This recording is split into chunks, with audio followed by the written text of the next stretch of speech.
The collector. They found the first body in the woods. A young woman. Throat slit. Her eyes gouged out. Her hands missing. The police assumed it was a one-time killing until the second body surfaced. Then the third. All of them mutilated the same way. And beside each victim, the killer left something carefully placed in the dirt.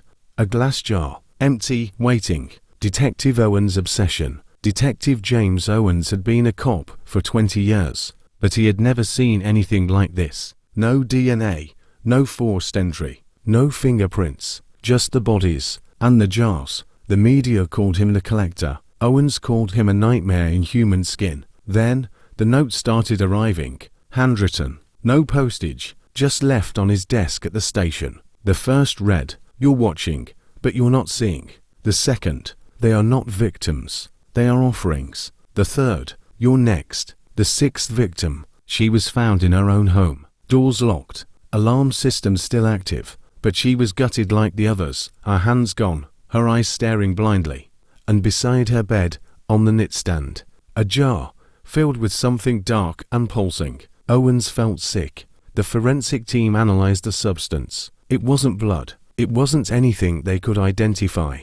But one thing was certain. It was alive. The final night. Owens couldn't sleep. At 3:07 a.m., his phone buzzed. Unknown number. He hesitated, then answered. Silence. Then, a whisper. "I've saved the best for last." A click. His apartment went cold. The shadows in the corners of the room deepened. Then a sound from the hallway. Glass tapping against glass. He grabbed his gun and moved toward the door.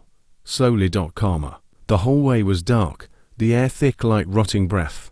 A jar sat on the floor. Something shifted inside it. Owens knelt, heart hammering, and lifted it with shaking hands. Inside, his own eyes stared back at him. His own severed hands floated in the dark fluid. His own reflection twisted in the glass, grinning. Then, the lights flickered, and something stepped out of the shadows. Something that looked just like him, smiling, waiting. "Your turn," it whispered. The next day, Detective James Owens showed up at work, like nothing had happened.